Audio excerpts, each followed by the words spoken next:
절기로 삼고 있습니다. 주간으로 생각하며 묵상하는 가운데 있습니다. 비아 돌로로사는 14곳입니다. 14곳이고 지금까지 우리가 10번째 지점까지 함께 예수님과 십자가를 지고 왔습니다. 이제 10번째부터는 성묘교회, 성분묘교회라고 하는 교회당 안에 다 들어가 있습니다. 이곳이 바로 골고다 언덕입니다. 그러니까 예루살렘에서 출발을 해서 그 빌라도의 법정에서 출발을 해서 한 곳 두 곳 넘어지고 쓰러지고, 또 예수님께서 어머니를 만나시기도 하고, 또 베로니카 여인이라는 전승에 나타난 여인입니다마는 예수님의 얼굴을 닦아주기도 하고, 구레네 시몬이 십자가를 지기도 하면서 지금 계속 왔습니다. 이곳 안에는 지금 성분묘교회로 알려진 곳입니다. 그곳에 4곳이 다 있습니다. 예수님께서 십자가에 달리기 위해서 못을 박히는 곳이 지금 11번째 곳입니다. 그림으로 그려놓은 곳인데요, 좀 가까이 보면은 이렇게 못을 박는 사람 있고 울부짖는 분들이 있고 하는 그림이 있습니다. 즉 누워서 예수님의 손과 발에 지금 못을 박고 그 다음에 십자가를 세우는 거죠. 그 다음에 십자가를 세우는 것, 그래서 비아 돌로로사 11처는 예수님께서 지금 누우셔서 못이 박히신 곳입니다. 그리고 그 다음에 비아 돌로로사 12처는 그 십자가가 세워진 것입니다. 바로 그 곁에 있습니다. 저것을 굉장히 중요하게 생각하고 의미 깊게 생각을 합니다. 그래서 저 앞에 있는 분이 무릎을 꿇고 들어가는 곳에 그 십자가가 세워졌다는 이 동그란 곳이 있습니다. 그래서 바로 저곳에서 지금 보이는 곳, 지금 저 안에가 성분묘교회가 굉장히 좀 복잡합니다. 왜 복잡하냐면 그리스 종교에는 교회당 안에 굉장히 그 장식을 많이 합니다. 굉장히 장식을 많이 하고 향을 피워놓고 그림을 갖다 놓고 여러 가지 많은 것들을 늘어놓기 때문에 우리 개신교인들이 보면은 굉장히 좀 복잡하게 느껴질 수가 있습니다. 굉장히 좀 어지럽고 어수선하게 느껴질 수가 있습니다. 그런데 저 12처 다시 한 번만 보여주세요. 저 12처 마지막 예수님, 저곳이 저 밑에 예수님의 아이콘 사진이 있는, 그림이 있는 바로 그 밑에 있는 이만한 구멍이 바로 예수님께서 달리신 십자가가 있었던 자리로 알려져 있습니다. 그런데 저기는 일어서서는 갈 수는 없는 곳이고 이렇게 좀 낮아져 있는 곳이기 때문에 대부분 다 무릎을 꿇고 들어가서 저곳에서 기도하기도 하고 또 간절한 마음으로 주님께 부르짖기도 하는데, 실제 상황은 하도 전 세계에서 온 사람들이 많으니까 그냥 밀려서 지나가는 경우가 많습니다. 중요한 것은 내 마음속에 골고다 십자가의 의미를 기억하는 것이라고 하겠습니다. 물론 저 자리에 가서 저도 바로 저기에 손을 얹고 오랜 세월 전에 기도를 하면서 뜨거운 눈물을 흘렸던 기억이 지금도 생생합니다. 예수님께서 십자가에 달려 돌아가셨다는 것이 내 자신과 연결되기가 그렇게 어려웠던 것입니다. 내가 왜 나라는 사람의 자아가 내려져야 저 은혜는 비로소 내 마음속으로 들어올 것입니다. 내가 잘난 사람은 저기에서 무릎을 꿇을 수가 없습니다. 내 자아가 강한 사람은 저 십자가의 의미가 나의 은혜가 될 수가 없습니다. 웬말인가 날 위하여 주 돌아가셨나, 이 벌레 같은 이라는 고백이 나의 고백이 되려면 깊은 통찰이 필요합니다. 인간이란 무엇인지, 죄란 무엇인지, 나의 살아온 세월, 나의 존재, 나의 위선, 나의 거짓, 나의 허위의식, 나의 약함, 삶의 허무, 이 모든 것들 속에 담겨있는 죄라는 것, 이것을 알지 못하면 십자가의 의미도 내게 다가오질 않습니다. 그래서 이 고난주간 성금요일날 정말 중요한 것은 그 십자가의 사랑과 은혜가 바로 나를 향한 것이라는 것, 주님께서 십자가에 달리신 것이 바로 나라는 사람 때문이라는 것을 인식하는 것이 가장 중요한 관건이라고 하겠습니다. 신학교 다닐 때도 성금요일은 거룩한 날이었습니다. 지금도 기억하는데 그때는 이 십자가 뒤에 까만 베일을 그날은 쳐놓았던 것 같습니다. 그리고 그때는 학교 식당도 공식적으로 문을 닫았습니다. 공식적으로 식사하지 않았습니다.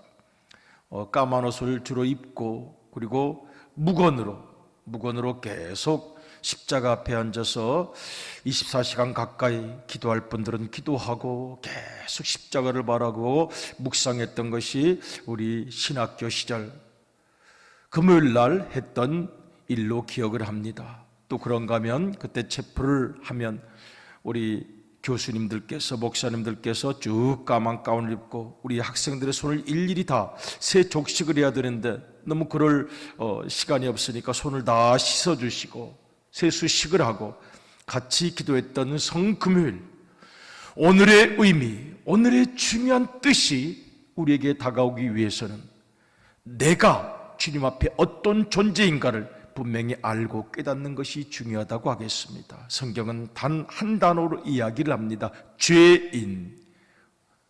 우리는 주님 앞에 죄인입니다. 한 가지 형용사가 더 붙겠습니다. 용서받고 구원받고 사랑받은 죄인.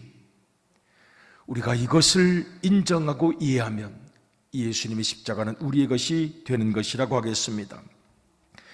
예수님께서는 아침에 끌려나가셨습니다. 그리고 마가복음을 보면은 때가 제3시가 되어 십자가에 못 박으니라 그랬습니다. 여기서 3시라는 것은 오전 9시를 이야기를 합니다. 누가복음 23장 44절을 보면은 때가 제6시 낮 12시쯤 되어 해가 빛을 잃고 온 땅에 어둠이 임하여 제9시까지 계속하여 그랬으니 아침 9시에 십자가에 달리십니다. 그리고 낮 12시 때부터 해가 어두워지기 시작합니다. 그리고 제9시, 지금 오늘 우리 시간으로 말하면 오후 3시를 이야기를 합니다. 계속하여 이제 예수님께서 마지막 운명을 하시게 됩니다. 6시간 동안 십자가에 매달려 계셨습니다. 사실 건강한 사람이라면 3, 4일도 간다고 합니다. 왜냐하면 십자가에 못 박아놓고 가만 놔두는 거니까요. 그런데 예수님께서는 너무나도 극도로 탈진하셨기 때문에 6시간 동안 십자가에 달리시고 그리고 그의 마지막 사역을 이루셨던 것입니다. 십자가에서 유명한 7가지의 말씀을 남기셨습니다. 잠깐 한번 묵상하도록 하겠습니다. 제1언 가상칠언이라고 이야기를 합니다. 십자가상의 7마디 말씀입니다. 아버지여 저희를 사하여 주옵소서. 예수님께 지금 못을 받고 있는 모든 군병들, 그의 옷을 찢어 탈취하고 모욕하는 모든 사람들을 주님께서는 용서하십니다. 예수님께서만 용서하실 수 있습니다. 그 어떤 사람도 용서할 수 없습니다. 예수님께서 용서하십니다. 용서하시기 위하여 이 땅에 오셨습니다. 그리고 우리도 용서라는 단어를 생각합니다. 세상에서 가장 어려운 단어가 용서가 아닌가 생각합니다. 일생을 돌이켜보면 용서하지 못하고 살았습니다. 일생을 돌이켜보면 용서받지 못한 마음의 빚도 많았습니다. 예수님께서는 마지막 용서하십니다. 다 용서하십니다. 아버지여 저희를 사하여 주옵소서. 용서하시는 주님의 은혜 때문에 오늘 우리는 주님을 감히 찬양할 수 있습니다. 두 번째 말씀, 내가 진실로 내게 이르노니 오늘 내가 너와 함께 낙원에 있으리라. 십자가의 두 강도가 같이 달렸는데 한 강도가 마지막 순간, 인생의 마지막 순간 그의 목숨이 넘어가기 직전에 예수님께 간구합니다. 나를 구원하소서라고 말할 때 예수님께서 그를 사하여 주시고 내가 오늘 나와 함께 낙원에 있겠다. 마지막 순간까지 영혼 구원, 그토록 사랑하는 영혼 구원. 인간은 죄인임에도 불구하고 하나님은 세상을 이처럼 사랑하사 이처럼이 무엇입니까? 그 외아들 독생자를 우리에게 주시기까지 이처럼 사랑하신, 미우시면서도 사랑하지 않을 수 없는 그 영혼, 마지막 그 영혼 하나를 구원하시기 위한 하나님의 사랑이 여기에 담겨 있고 예수님의 뜨거운 마음이 담겨 있습니다. 마지막까지 한 강도에게 구원을 선언하십니다. 세 번째 말씀은 여자여 보소서, 어머니 마리아를 향한 말씀입니다. 여자라는 말은 모욕적인 말은 아닙니다. 헬라어로 표현하자면 귀부인이시여 라는 존칭의 표현입니다. 요한을 불렀습니다. 그러니까 제자들이 다 도망갔던 것은 아닌 것 같습니다. 아마 사도 요한은 예수님의 십자가 밑에 있었던 것 같습니다. 그래서 사도 요한을 불러서 어머니에게 말씀합니다. 어머니, 예수님은 그러니까 인성을 지니신 분입니다. 효도의 모본을 마지막까지 보이셨습니다. 인간에 대한 예의를 마지막까지 보여주셨습니다. 먼저 사람이 되어야 한다는 것을 예수님께서는 마지막까지 보여주십니다. 그래서 그 육신의 어머니 마리아를 제자 요한에게 맡깁니다. 어머니, 이 요한이, 나는 세상을 떠나지만 이 요한이 어머니를 모실 것입니다. 그래서 예수님이 12제자 중에서 다 순교를 했는데, 가룟 유다는 물론 자살한 제자가 되고 말았습니다만 유일하게 100세 가까이 살아서 예수님을, 어머니를 모신 사람이 바로 사도 요한이 되었습니다. 지금도 에베소를 가면 이 사도 요한이 어머니 마리아를 모셨던 그 집이 지금도 유적으로 남아 있습니다. 인간으로서의 도리, 먼저 사람이 되어야 한다는 것 예수님께서는 마지막까지 가르치셨습니다. 네 번째, 예수님께서 십자가에 주신 말씀이 엘리엘리 라마 사박다니입니다. 하나님, 나의 하나님, 어찌하여 나를 버리십니까? 예수님께서 십자가에 달려 돌아가신 것은 각본이 아니었습니다. 무슨 짜여진 시나리오가 아니었습니다. 통증이었고 아픔이었고 내면의 두려움이었습니다. 절대 단절이었습니다. 그러니까 이게 짜고 만든 각본이 아닙니다. 지금 시나리오가 아닙니다. 저 순간 예수님은 진정한 단절을 겪으셨던 것입니다. 죄를 지기 위해서 진정한 단절을 겪으셨습니다. 엘리엘리 라마 사박다니, 버림받은 자, 우리가 버림받고 우리가 외면당한 자들인데, 영원히 방황할 수밖에 없는 존재인데 그 죄를 대신 졌기 때문에 예수님께서는 저 뜨거운 고백을 주님께 드리셨습니다. 물론 시편 22편을 보면 저 구절이 그대로 나타납니다. 시편 22편은 사실은 예수님의 고난에 대한 예언입니다. 내가 지금 녹았습니다. 내 옷을 찢고 있습니다. 내 몸의 모든 물과 피가 다 흘러내려갑니다. 여러분, 시편 22편을 보면 이 예수님께서 십자가에 당하신 고난, 엘리엘리 라마 사박다니, 물론 히브리 원어는 아잡타니, 같은 뜻입니다. 엘리엘리 라마 사박다니가 그대로 시편 22편에 나타나 있습니다. 그래서 어떤 학자들은 이야기를 합니다. 예수님께서 너무나도 고통이 심하셔서 십자가에서 성경을 계속 암송하고 있었을 것이라고. 그럴 수도 있습니다. 시편 22편이 바로 그 내용이니까요. 그런데 중요한 것은 예수님께서 지금 하나님과 절대 단절, 절대 고독, 절대 버림받음을 통해서 우리를 구원하셨다는 것을 이해하는 것이라고 하겠습니다. 그리고 가장 중요한 것, 나라는 존재 때문에 기억하는 것이 중요할 것입니다. 다섯 번째, 예수님께서 말씀하십니다. 십자가 제5원입니다. 내가 목마르다 말씀하십니다. 예수님께서 피와 물을 쏟으십니다. 피 같은 땀을 흘리셨습니다. 지금 기진맥진하셨습니다. 목이 마르실 것입니다. 그러니 마지막 사형수에게 주는 은전으로서, 은택으로서 해용에 꿰어서 포도주, 신포도를 좀 마시게 하시지만 예수님께서 고개를 저으신 것은 영혼의 목마름이 더 크셨기 때문일 것입니다. 이 세상을 바라볼 때, 이 사람들의 영혼을 바라볼 때, 그들이 살아가는 모습을 바라볼 때 어쩌면 영적으로 내가 목마르다, 영적으로 더 목이 마르셨을 것이라는 생각을 합니다. 오늘 누가 우리 주님께 나아가 생수와 같은 내 삶을 드릴 수 있을까를 생각합니다. 주님의 마음을 시원하게 해주는 생수와 같은 사람, 잠언을 보면은 충성스러운 사람은 여름날 타작마당에서 주인의 마음을 찬물처럼 생수처럼 시원하게 하는 사람이라는 표현이 있습니다. 우리의 충성된 삶이 주님의 마음을 시원하게 해줄 수 있기를, 내가 목마르다라고 말씀하시는 주님 앞에 나아가 내 인생을 예수님의 마음을 시원하게 드리는 찬물로 드릴 수 있기를 기도합니다. 제 6원을 생각합니다. 다 이루었다. 저는 이 구절이 가장 중요한 구절 중에 하나라고 생각합니다. 오늘의 제목을 테텔레스타이라고 잡은 것은, 테텔레스타이라는 헬라어가 드디어 다 갚았습니다. 이 인류의 무거운 죄, 아담과 하와가 에덴 동산에서 하나님께 반역함으로 지었던 그 오리지널 신, 원죄, 그러므로 영원히 인간을 끌고 갔던 쇠사슬로 갔던 그 죄, 하나님이 친히 그가 만드신 인간을 위해 목숨을 던지심으로 그 이해할 수 없는 모순적인 사랑을 통해서 다 끊어내셨으니 다 갚았습니다. 다 갚았다. 사탄에게 빚진 것, 사탄이 우리 인간을 볼모로 잡은 그 모든 죄, 알고 지은 죄, 모르고 지은 죄, 원죄, 자범죄, 그 모든 죄를, 죄값을 다 갚았다고 선언하신 것입니다.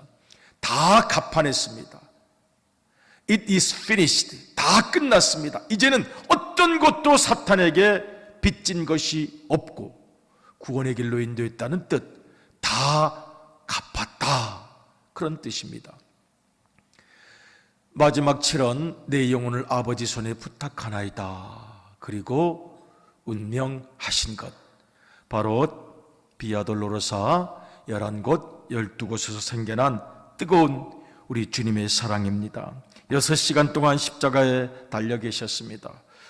때가 제 3시 오전 9시에 십자가에 달리셔서 12시에 온 세상이 어두워졌고, 그리고 제 9시 오후 3시에 예수님께서 십자가에 마지막 기도를 드리고 주님께로 돌아가셨습니다. 여러분, 예수님께서 십자가에 달려 돌아가실 때, 지금 이곳은 성 밖의 골고다입니다. 성 밖의 골고다, 성 안에 예루살렘 성전이 있습니다. 예루살렘 성전 안에서 예수님께서 돌아가시는 순간, 그 몸이 찢어지는 순간 성전 안 깊은 곳에서 대단히 중요한 사건이 하나 일어났습니다. 성경을 보면은 예수님께서 십자가에 달려 돌아가시는 순간 그 성전 안에 있는 휘장이, 성소의 휘장이 한가운데가 찢어졌다고 그랬습니다. 여러분, 이 성소 안에 있는 휘장은 뭘 의미합니까? 성소는 성소와 지성소, 홀리 앤 홀리 오브 홀리스, 가장 거룩한 곳, 법궤가 있던 그곳, 하나님의 현존이 드러난다고 생각하는 그곳으로 휘장이 가려져 있었습니다. 아무나 들어갈 수가 없었습니다. 들어가면 죽었기 때문입니다. 들어갈 수가 없었습니다. 심지어는 제사장들도, 대제사장들도 함부로 들어갈 수 없었던 그 휘장, 물론 상징적입니다만 하나님의 현존이 드러나는 그곳, 그런데 그 휘장이 위로부터 아래까지 쭉 찢어졌다고 성경은 증언합니다. 저 골고다 언덕에서, 영문 밖에서 예수님의 몸이 찢겨지는 그 순간, 바로 예루살렘 깊은 곳, 예루살렘 성전 안의 휘장이 위로부터 아래까지 찢어졌습니다. 인간이 칼로 찢어낸 것이 아닙니다. 그리고 성소의 휘장은 당시 요세푸스의 이야기를 따르면 왕소 4마리가 각각 말들이, 동물들이 찢으려고 해도 찢을 수 없는 굉장히 두터운 그런 휘장이었습니다. 그런데 위로부터 아래까지 찢어진 것을 성경은 대단히 중요한 의미로 생각합니다. 히브리서를 한번 읽어보도록 하겠습니다. 히브리서 10장 19절 20절입니다. 같이 한번 읽어보겠습니다. 그러므로 형제들아, 우리가 예수의 피를 힘입어 성소에 들어갈 담력을 얻었나니 그 길은 우리를 위하여 휘장 가운데로 열어놓으신 새로운 살 길이요 휘장은 곧 그의 육체니라. 아멘. 예수님의 몸이 찢어지면서 이제는 우리가 하나님께로 나아갈 수가 있게 되었습니다. 하나님을 아버지라고 부를 수 있게 되었습니다. 여러분, 구약 성경에서 하나님을 아버지라고 부르질 못했습니다. 하나님을 아버지라고 부르면 무슨 소리 하는 벼락 맞아 죽을까 봐 하나님을 아버지라고 부를 수 없었습니다.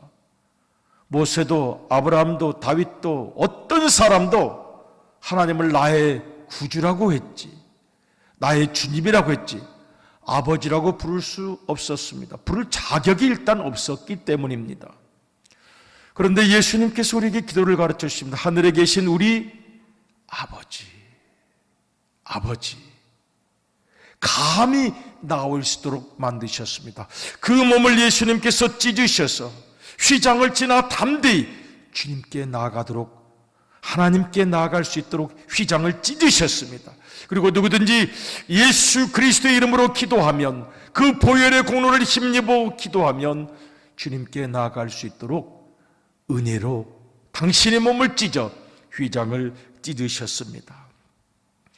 오늘 이 성금요일 새벽 주님의 은혜를 생각합니다. 그리고 우리의 사명을 생각합니다. 가장 중요한 것은 이 은혜가 남의 이야기가 아니라 나의 이야기로 내 영혼을 사로잡는 고백을 우리 주님께 바칠 수 있는 만남이 되어야 한다는 데 있습니다. 우리 주님께서 우리를 지금 바라보고 계십니다. 우리 주님께서 우리를 바라보고 계십니다. 오늘 이 새벽은 그 주님의 눈동자를 피하지 아니하시고 주님의 시선을 피하지 아니하시고 주님을 한번 마주 보았으면 좋겠습니다. 십자가에 달리신 주님, 우리를 바라보실 때 주님, 우리가 어떻게 살아야 합니까? 고백하고 결단하고 새로워지는 이 성금요일의 새벽이 되시기를 주님의 이름으로 축복합니다. 아멘. 우리 찬송가 같이 찬양하시겠습니다. 찬송가 140